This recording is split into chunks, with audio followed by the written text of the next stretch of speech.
enquanto você vai abrindo no Salmo 42, eu queria dizer que eu tenho a convicção bíblica de que o louvor que como igreja nós levantamos a Deus deve ser o louvor que nós chamamos de congregacional. Ou seja, nós, todas as vozes, cantando, louvando, como um povo que a uma está adorando a Deus. E é possível perceber a beleza, a glória de Deus revelada através do seu povo que está adorando. E eu estou falando isso porque vocês cantaram tão bonito. E é de arrepiar quando a igreja está adorando a Deus de verdade, a uma, com um só coração, todos os irmãos se ouvindo e juntos adorando o mesmo Deus. Que Deus seja louvado, né? Graças ao Senhor por esse momento tão precioso. Salmo 42, eu lerei todo o Salmo. E nós faremos uma breve meditação nesse texto. Salmo 42. Como suspira a corça pelas correntes das águas, assim por ti, ó Deus, suspira a minha alma. A minha alma tem sede de Deus, do Deus vivo. Quando irei e me verei perante a face de Deus? As minhas lágrimas têm sido meu alimento dia e noite, enquanto me dizem continuamente, o teu Deus, onde está? Lembro-me destas coisas, e dentro de mim se me derrama a alma, de como passava eu com a multidão de povo, e os guiava em procissão à casa de Deus, entre gritos de alegria e louvor, multidão em festa. Por que estás abatida, ó minha alma? Por que te perturbas dentro de mim? Espera em Deus, pois ainda o louvarei, a Ele meu auxílio e Deus meu. Sinto abatida dentro de mim a minha alma. Lembro-me, portanto, de ti, nas terras do Jordão, e no monte Hermon, e no outeiro de Mizar. Um abismo chama outro abismo, ao fragor das tuas catadupas. Todas as tuas ondas e vagas passaram sobre mim. Contudo, o Senhor durante o dia me concede a sua misericórdia. E à noite, comigo está o seu cântico, uma oração ao Deus da minha vida. Digo a Deus, minha rocha, por que te olvidaste de mim? Por que hei de andar eu lamentando sob a opressão dos meus inimigos? Esmigalham-se-me os ossos, quando os meus adversários me insultam, dizendo e dizendo, o teu Deus, onde está? Por que estás abatida, ó minha alma? Por que te perturbas dentro de mim? Espera em Deus, pois ainda o louvarei, a Ele, meu auxílio e Deus meu. Salmo 42. Duas vezes nesse texto, os adversários, os inimigos, as pessoas olham para o salmista e perguntam, ei, o seu Deus, o Deus que você diz que serve, o Deus que você vive dizendo que é o seu Deus, o seu auxílio, a sua ajuda, o Deus que você adora em Jerusalém no templo, esse Deus, agora, onde Ele está? Duas vezes também, versículos 4 e versículo 6, ele menciona boas recordações. Ele diz, eu me lembro do Senhor, eu me lembro de quando eu ia em procissão à casa de Deus com o povo de Deus, eu me lembro disso. E parece que ele traz essas boas lembranças à sua memória, mas elas são apenas lembranças. São apenas lembranças. Junto com o Salmo 43, esse Salmo 42, aliás, alguns dizem, me parece ser fato, que o Salmo 42 e o Salmo 43, a princípio, são o mesmo Salmo. Nós dividimos por questões litúrgicas, mas a princípio dizem que era um texto só. Tanto que o versículo 5 do capítulo 43 termina da mesma forma. Exatamente da mesma forma. Por que estás abatido, ó minha alma? Por que te perturbas dentro de mim? Espera em Deus, pois ainda o louvarei, a Ele meu auxílio e Deus meu. Da mesma forma que o versículo 5 e o versículo 11, agora o versículo 5 do Salmo 43 também nos mostram que o Salmo tem essa espinha dorsal, esse é o refrão do Salmo. E o interessante do refrão deste salmo, que está no versículo 5, versículo 11, versículo 5 do Salmo 43, é que diferente de tantos outros convites nos salmos, você encontra nos salmos convites a vários grupos de pessoas, aos gentios, aos judeus, aos músicos, aos aflitos, aos inimigos, mas esse salmo, ele traz consigo uma característica peculiar. Ele faz um convite, ele se dirige não a outro, mas à sua própria alma. Você percebeu isso? Por que estás abatida, ó minha alma? Portanto, é um salmo introspectivo. Tem alguns outros salmos que falam isso. Por exemplo, o Salmo 62 fala: somente em Deus, ó minha alma, espera silenciosa. O Salmo 103 fala: bendize, ó minha alma, ao Senhor, e não te esqueças de nenhum dos teus benefícios. E o Salmo 42, porque estás abatida, ó minha alma. E eu queria destacar com você hoje, queridos irmãos, baseado nesse salmo aqui, 3 verdades sobre uma alma sedenta. Se fosse para nós colocarmos um tema, o tema é a alma sedenta. O versículo está dizendo, o Salmo 42, o versículo 2, a minha alma tem sede, sede do Deus vivo. E eu queria destacar 3 verdades hoje. A primeira é que essa alma que tem sede de Deus, essa alma sedenta, é uma alma que lida com dramas, e dramas terríveis, e dramas reais. Dramas reais. Sabe, não há nada melhor, ouça bem, não há nada melhor do que estar preparado, equipado para lidar com situações de mal, de sofrimento, porque elas vêm. E eu gostaria de dizer para você que elas não virão, mas definitivamente elas virão. Eu sei que hoje, talvez, para alguns de nós, as coisas estejam bem, e graças a Deus.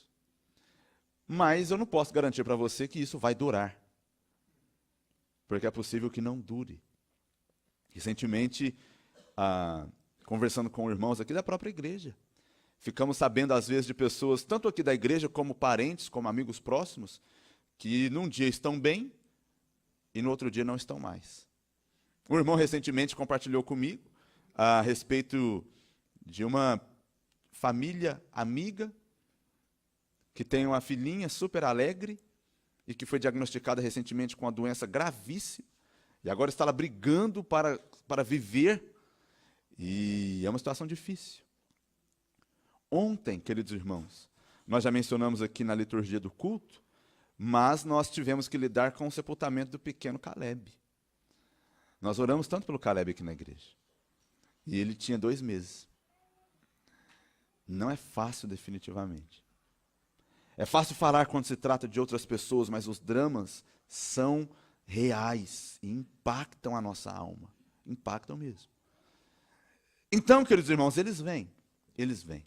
E a pergunta é, como a nossa própria alma reage diante disso? O Salmo 42, ele vai trazer para nós algumas verdades importantes nesse sentido, e a primeira que eu destaco é que a nossa alma, ela é especialista em potencializar o sofrimento, a dor, a tristeza, o mal, as coisas negativas. Ela é especialista em tornar o mal maior ainda. É incrível, e você vai concordar comigo, gente. Você pode receber 47 trilhões de elogios na vida, mas se você recebeu uma crítica, é dela que você se lembra. É ou não é verdade? Porque a nossa alma, ela gosta, parece-me, que de potencializar esse tipo de coisa. Mas o salmista então olha para si mesmo e ele diz, por que estás abatido, ó minha alma? Por que te perturbas dentro de mim? Martin Lloyd Jones, ele fala algo tão interessante. Ele diz assim, você percebe que a maior parte da infelicidade da sua vida é devido ao fato de que você está ouvindo a sua alma quando deveria estar falando a sua alma. Quê? O quê? Você está ouvindo a sua alma enquanto você deveria estar falando a sua alma. Ele continua, Martin Lloyd Jones. Pegue os pensamentos, eu já citei isso aqui uma vez. Pegue os pensamentos que aparecem quando você se levanta pela manhã. Você não os gerou, mas lá estão eles, falando com você. Eles trazem de volta os problemas de ontem. Alguém está falando. Quem está falando? A sua alma está falando. Ele está falando com você. O tratamento do Salmo 42 é esse. Ao invés de permitir que o seu eu falasse consigo, o salmista começa a falar com a sua própria alma. E aí ele pergunta, por que está deprimida, ó minha alma? A alma dele estava deprimindo, estava esmagando ele. Ele se levanta e diz, ó minha alma, ouça por um momento, agora eu vou falar com você. E você tem horas, irmãos, que tem que fazer isso mesmo. Falar, não, minha alma, eu não aceito ficar dessa forma, eu tenho uma mensagem para você agora. Quem tentará acusação contra os eleitos de Deus? Ó minha alma, é Deus quem os justifica. Quem os condenará? Ó minha alma, foi Cristo Jesus quem morreu e quem ressuscitou para a nossa vitória e a nossa salvação. Você tem que falar para a sua alma. Ó minha alma, quem nos separará do amor de Deus que está em Cristo Jesus? Você precisa lembrar isso e pregar isso para a sua própria alma. Ó minha alma, na cruz do Calvário o Senhor venceu a morte, venceu a angústia, venceu a dor, venceu tudo aquilo que nos afastava dele. Ó minha alma, olha para a cruz, porque está abatida. Nós deveríamos parar de ouvir a nossa alma e começar a pregar o Evangelho para a nossa própria alma. Sabe que o Evangelho é uma verdade que você precisa pregar para si mesmo todos os dias? De verdade mesmo. É importante você se lembrar, porque a sua alma está falando coisas. E você precisa parar de ouvir e começar a falar com ela. Parece papo de doido. Mas você está me entendendo muito bem. Queridos irmãos, essa alma, esse homem, ele tinha sede de Deus. Ele estava lidando com dramas reais, e esses dramas estavam o levando às lágrimas. Ele diz, as minhas lágrimas têm sido meu alimento todo dia. Talvez essa expressão diz respeito ao fato de que quando ele se alimentava em prantos, e por conta disso ele fala dessa forma, as minhas lágrimas têm sido meu alimento. É claro que ele não está chorando em cima de um copo e depois tomando as lágrimas, não é isso. Ele está falando que ele continuamente tem sofrido. E essa é a ideia. E nós não sabemos exatamente o porquê ele estava assim, mas o texto nos dá alguns indícios. Então veja comigo. O primeiro está no versículo 10. O versículo 10 diz, esmigalham-se-me os ossos quando os meus adversários me insultam. Esse esmigalham-se-me os ossos pode significar que ele tinha alguma doença, ele sentia-se mal, ele não estava bem de saúde de fato. Pode ser que não. Pode ser que ele está apenas usando uma linguagem metafórica para dizer que ele se sente mal quando ele era ofendido. Mas pode ser que ele estava sentindo alguma doença, algum problema. Essa doença possivelmente o impedia de ir ao templo como ele costumava antes. Se você ler o versículo 4, ele diz isso. Ele diz, eu me lembro de como eu ia em procissão na frente do povo de Deus. Parece que aquilo era no passado. Antes ele podia sair da sua terra para ir ao templo do Senhor, nas festas, nas celebrações, mas agora ele não pode mais. Talvez por conta dessa doença que ele tinha, se de fato ela existiu. Ele tinha saudades. Você já chorou de saudade? Não. Saudade dói. Algumas pessoas choram por causa disso. E ele parece que tinha saudade dessa época, que era uma época satisfatória, mas era uma época que ele não desfrutava mais. E para piorar, ele tinha adversários que ficavam escarnecendo ele. Então, pense na situação. Ele estava doente, ele não podia mais ir ao templo e fazer o que ele amava fazer como de costume, ele tinha saudade disso, e os adversários ficavam desafiando, escarnecendo, contendendo, dizendo, onde está o seu Deus agora? O Deus que você serviu com tanta fidelidade, cadê? Porque você está aí nessa situação. Portanto, ele ansiava por uma intervenção de Deus, e para piorar, parece que essa intervenção não acontecia, Deus não vinha. Você já se sentiu assim, irmão? Fala a verdade. O versículo 9, ele pergunta, por que te olvidaste de mim? Por que eu vou ficar lamentando sob a opressão dos meus inimigos? Lá no capítulo 43, ele diz a mesma coisa, ele diz, desde o comecinho, faz justiça, ó Deus, pleiteia a minha causa contra a nação contenciosa, me livra do homem, por que o Senhor tem me rejeitado? Versículo 2. Essa é a situação do salmista. Ele estava em lágrimas. E nós aprendemos algumas coisas pelo simples fato de ele estar em lágrimas. A primeira é que servos de Deus também sofrem na vida. Isso é básico, mas eu gostaria de te relembrar. Servos de Deus também sofrem na vida. Alguém que usa a palavra de Deus para dizer que a palavra que você, quando for a Jesus, vai ter uma vida maravilhosa, livre de problemas, está te enganando. Porque se você ler a palavra de Deus por completo, você vai ver várias pessoas que sofreram mesmo. Portanto, servos de Deus também sofrem. E sofrem de verdade. Além disso, o sofrimento parece que é um grande, se não o maior causador de sede de Deus no mundo. Alguém diz que o sofrimento é o megafone de Deus. Porque nós oramos e temos a nossa vida piedosa quando tudo está bem, mas parece que quando a gente começa a sofrer, aí, meu querido, a gente vai a Deus como nunca antes. E ele está dizendo, eu tenho sede do Deus vivo. Por quê? Porque ele estava em lágrimas. Além disso, o sofrimento parece que nos leva a valorizar o que é bom. Esse homem, agora que estava sofrendo, e agora que estava impossibilitado de lidar com as coisas de Deus, sentia saudades disso. Parece que essa situação que ele viveu fez com que ele lembrasse, poxa, como era bom, eu andava com o povo de Deus, na casa de Deus, e agora nem isso eu posso fazer mais. Infelizmente, tem gente que só valoriza a família que tem, as bênçãos que Deus dá depois que as perde. E quarto, o sofrimento nos impulsiona a buscar um sentido para a nossa existência. E é isso que ele está procurando fazer agora, e ele percebeu que ele só consegue achar sentido na pessoa do Senhor. Às vezes, queridos irmãos, nós somos conduzidos por Deus ao sofrimento.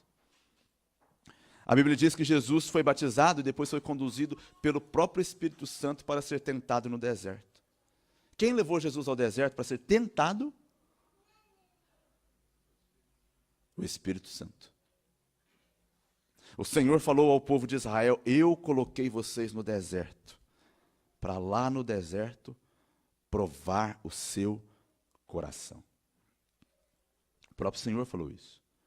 Foi o Senhor Jesus, ora, quem impeliu os discípulos a entrarem no barco e passar para outra margem do mar, uma vez que o mar estava revolto, e ele sabia muito bem disso. Eles estavam no barco e sendo açoitados pelas águas, naquela ocasião que depois Jesus se encontra com eles andando por sobre elas, e foi Jesus que, diz o texto, compeliu os discípulos a entrar e ir. Foi o próprio Senhor. Mas, queridos irmãos, todas as vezes que Deus levou o seu povo ao sofrimento, ele também lá no sofrimento se revelou de uma forma especial.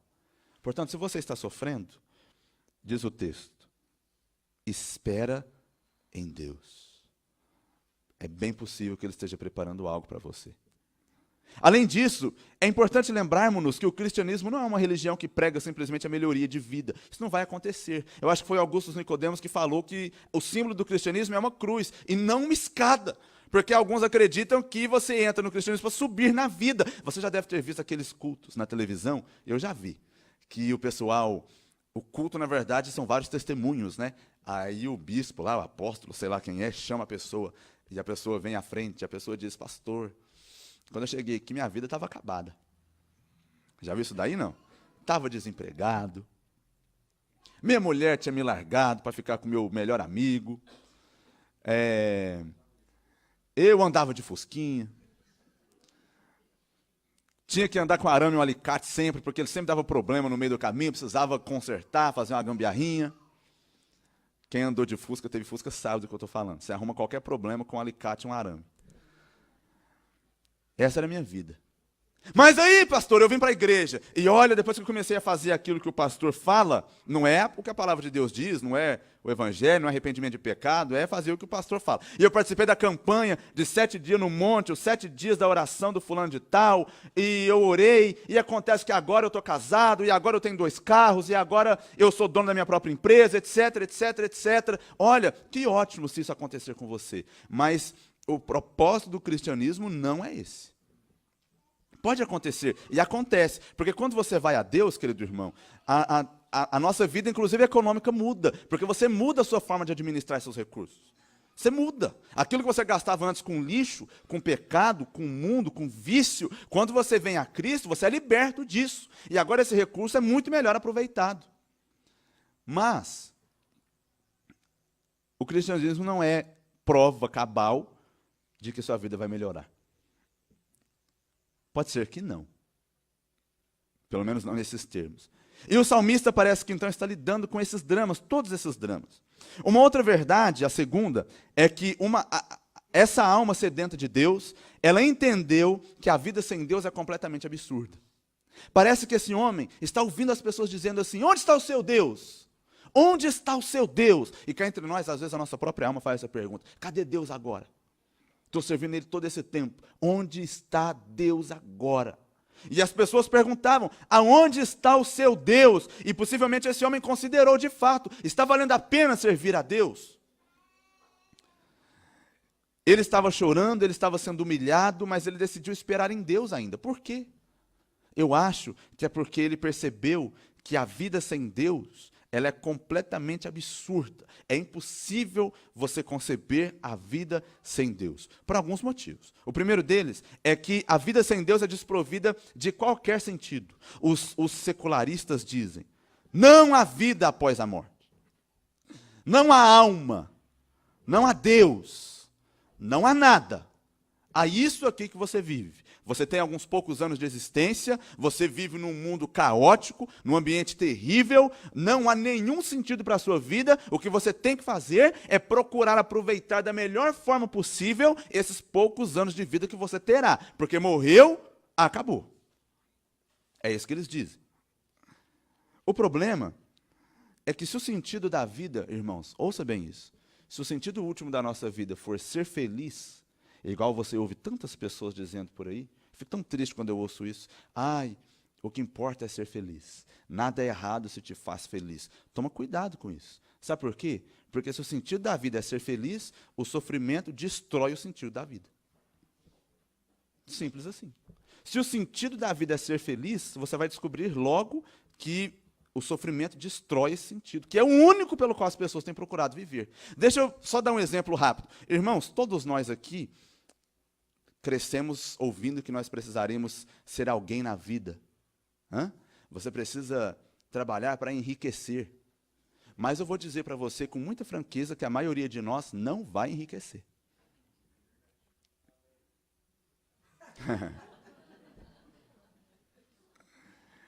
Irmãos, é verdade. E o que vai acontecer quando nós chegarmos no fim da nossa vida e descobrir que todo o esforço que nós fizemos não valeu de nada porque você não enriqueceu? Talvez você conseguiu comprar sua casinha própria, comprar seu carrinho. Que bênção. Mas isso não é enriquecer. E o que vai ser de nós quando descobrirmos que todo esse esforço não valeu de nada? Porque eu terminei minha vida do mesmo jeito praticamente que eu comecei. Todos os meus esforços foram em vão. Já disse o pregador, vaidade de vaidades. Tudo é vaidade, diz o pregador, porque ele entendeu que não havia sentido nisso. E o pregador, Salomão, não descobriu isso porque ele era pobre e miserável. Não, ele descobriu isso porque tudo que ele queria, ele conquistou. E chegou no fim de tudo, ele disse: foi vaidade. A vida sem Deus é desprovida de qualquer sentido. E até os ateus mais sinceros sabem disso. Um segundo problema é que quando nós negamos a Deus, nós criamos um falso Deus. Sabia que você sempre vai ter um Deus? Ei, ouve aqui, você sempre terá um Deus. Ele pode não ser o Deus verdadeiro, mas você elege um Deus para você. Sempre é assim. No final da década de 1960, começo de 1970, a Guerra Fria, que a gente conhece bem, estava no seu auge. Capitalismo contra socialismo. Estados Unidos contra União Soviética. As duas potências nucleares mais perigosas do mundo até então. E eles estavam na Guerra Fria. Aquela época foi um momento muito fértil, culturalmente falando. E nesse mesmo período surgiu uma banda que a gente já ouviu falar com certeza, chamada Os Beatles. Já ouviu falar dos Beatles? Se você não ouviu falar dos Beatles, bem-vindo ao planeta Terra. Este é o planeta Terra. Na Terra, todo mundo ouviu falar dos Beatles, tá bom? E os Beatles, eles revolucionaram a indústria cultural naquele tempo. Eles eram de Liverpool, na Inglaterra, e eles explodiram para o mundo inteiro. Eram 4 rapazes, 4 jovens na época, muito talentosos de verdade, mas eles faziam mais do que música. Eles representavam toda uma ideologia, todo um pensamento, toda uma filosofia, e por isso eles impulsionaram a sua carreira como impulsionaram. Bem, em 1970, os Beatles se dissolvem. Eles vão fazer carreira solo. John Lennon casa com uma mulher chamada vietnamita, é isso? Chamada Yoko Ono. E junto com ela, eles compõem uma música em 1971, que você também já ouviu falar. Chama-se Imagine. Imagine é a tradução. Eu não vou cantar ela aqui agora, porque eu sou crente, mas se tornou o single mais vendido daquela época, ele estourou. Você que viveu naquela época sabe muito bem disso. Ele se tornou esse hino, uma espécie de hino para a paz mundial. Um monte de gente gravou essa música depois. A Madonna gravou, o Elton John gravou, Stevie Wonder gravou, e se tornou uma espécie de tributo pela paz mundial. Imagine. E aí, muitos crentes vão na onda. Qual que é o problema que eu queria destacar? É que a música Imagine, ele diz que para que a paz mundial acontecesse, algumas coisas tinham que acabar. São 3 coisas. A primeira delas, a religião. Você é crente cantando. Ai, bonitinho. A primeira coisa que você tem que fazer para dar certo a música dele é deixar de ser crente, tá? Então, é verdade isso. Então, a religião tinha que acabar, segundo John Lennon. Porque, para ele, a religião era causadora de muitos conflitos e muitas guerras. Como eles estavam na Guerra Fria, traumatizados com guerras, não queriam guerras, então o que causa a guerra tinha que acabar. O que causa a guerra? Religião, segundo ele. Então, a religião tem que acabar em primeiro lugar. As pessoas não serviriam a Deus, as pessoas não teriam culto, as pessoas não adorariam a ninguém. A segunda coisa para John Lennon, na música Imagine, que precisaria acabar, é a tal da propriedade privada, né? São as posses. A gente não poderia ter. Tudo tinha que ser de todo mundo. E eu sei que isso parece bonito, mas não tem nada de bíblico nessa ideia. Nada de bíblico. A Bíblia sempre pressupôs que o homem trabalha e conquista as coisas, e essas coisas que ele conquista pelo seu trabalho pertencem a ele. E ela tinha que acabar também. Então, um mundo sem religião, um mundo sem posses e um mundo sem países, sem nações. Ele acreditava que, dessa forma, a paz finalmente aconteceria. Essa é a música Imagine. É só você ver a tradução, porque é facinho de você entender. Sabe qual que é o problema disso? É que, sem John Lennon saber, ele estava criando uma nova religião. E é aqui que eu queria chegar. Esse é o meu ponto. Ele achando que estava acabando com a religião, estava criando uma nova religião. Por quê? Porque tem todos os elementos de religião, essa ideia dele. Tem um mundo perfeito, assim como toda religião espera, de alguma forma, a redenção e um mundo melhor e um mundo perfeito. Tem um mundo perfeito, tem coisas que você precisa abandonar e coisas que você precisa fazer a fim de atingir esse mundo perfeito. Bem-vindo à religião do John Lennon. O que eu estou querendo dizer com isso, queridos irmãos, de maneira bem simples, é que você sempre tem um Deus. Você tira Deus, você substitui-o por outra coisa. Mas o salmista percebe que não há sentido na vida sem Deus. E eu quero terminar dizendo, e essa é a última verdade, que a alma sedenta de Deus será saciada por Deus em Cristo Jesus. O texto começa falando de uma corça que suspira pelas correntes das águas. Como a corça suspira pelas correntes das águas? Nós talvez não tenhamos a imagem tão vívida, mas a corça, ela suspira pelas águas com desespero. Ela grita, ela corre, ela busca, ela tem um olfato muito... Isso, aguçado, obrigado. Ela tem um olfato muito assim que ela consegue sentir o cheiro de lugares com presença de água a quilômetros de distância. E quando ela sente o cheiro, ela corre sem parar até finalmente chegar nesse lugar. Ela tem essa capacidade, ela faz isso todos os dias. Essa relação da corça com as águas é muito profunda. Diz-se que todas as vezes que a corça fica por um período muito longo, longe das águas, ela começa a gerar um odor, um cheiro tão forte que atrai os predadores. A corça é um animal que atrai muitos predadores. E por conta disso, ela se torna vulnerável ao inimigo quando está longe das águas. Então ela ergue o seu focinho para cima, ela busca o cheiro das águas, e quando os predadores a encontram, ela corre até encontrar um ribeiro de águas. E ela faz mais do que beber a água, ela pula na água. Por quê? Porque quando ela pula na água, o cheiro dela é omitido, e ela fica só com o focinho de fora. Ela vai até o fundo, e os predadores, com medo de entrar na água como ela e se afogarem, eles ficam a rodeando durante um bom tempo, até que finalmente eles desistem e vão embora. As águas representam a presença de Deus na nossa vida. E é por isso que o salmista diz: a minha alma tem sede de Deus, e eu espero, eu anseio pelas águas assim como a corça. Sabe por quê? Porque sempre que a gente fica longe de Deus, a gente fica vulnerável aos ataques do inimigo. Vem cá, você que está pensando aí, falando que não vale a pena ir na igreja mais, você não quer saber. Você está vulnerável aos ataques do inimigo. E ele ataca mesmo. Ele ataca mesmo. Então nós ficamos vulneráveis. Mas a corça sabe que ela precisava correr para as profundezas das águas. E nós também devemos, como salmista, suspirar pelas águas e correr até elas, encontrar a presença de Deus, e não só ficar na margem, mas mergulhar de cabeça. Porque lá na presença de Deus, nenhum inimigo te tocará. Mas é só lá.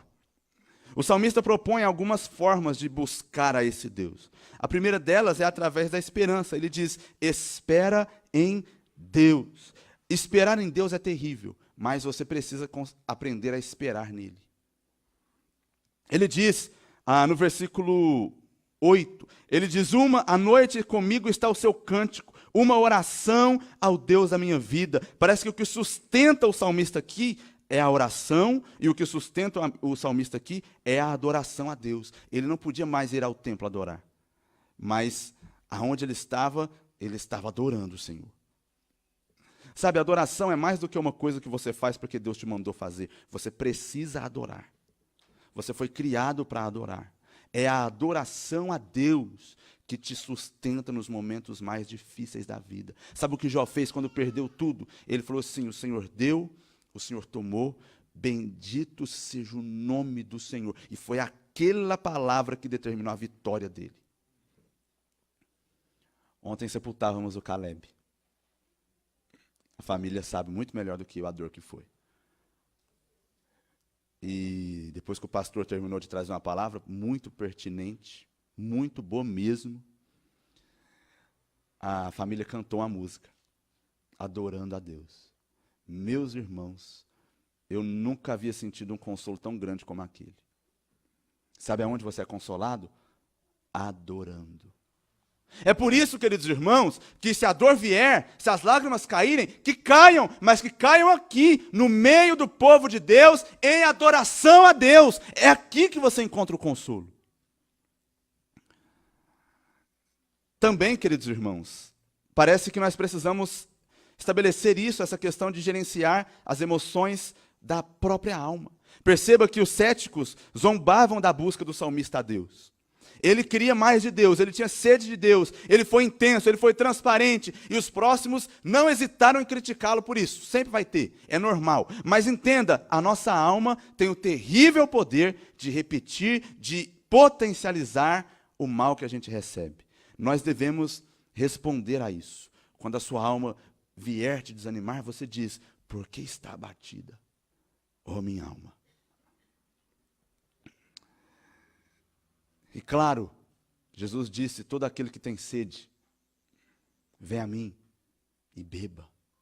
Jesus disse à mulher samaritana: se você soubesse quem é que te pede água, você me pediria, e eu te daria uma água que jorraria para a vida eterna. Lá em João capítulo 7, versículo 37, mais uma vez ele diz: eu sou a água viva, do seu interior fluirão rios de água viva, se você vir a mim e crer em mim.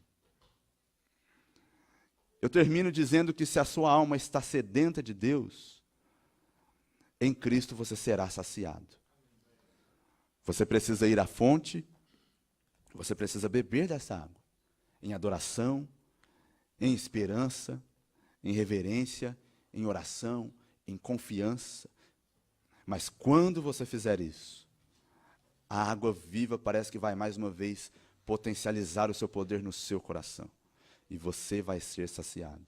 Eu termino como começamos. Pergunte para a sua alma: por que está abatida? Espera em Deus. Vamos orar? Querido Deus, muito obrigado, Senhor, porque podemos esperar no Senhor. E porque a nossa alma tem sede, é verdade. Sede que só o Senhor pode saciar, mas o Senhor sacia. Talvez esteja saciando no coração de alguns nesse momento mais uma vez. Muito obrigado, Pai Santo, pela Tua palavra, por esta igreja, pela oportunidade que temos de encontrar no Senhor a saciedade para a nossa vida, para o nosso coração. Nós agradecemos em nome de Jesus. Amém. Amém. Deus abençoe, queridos irmãos.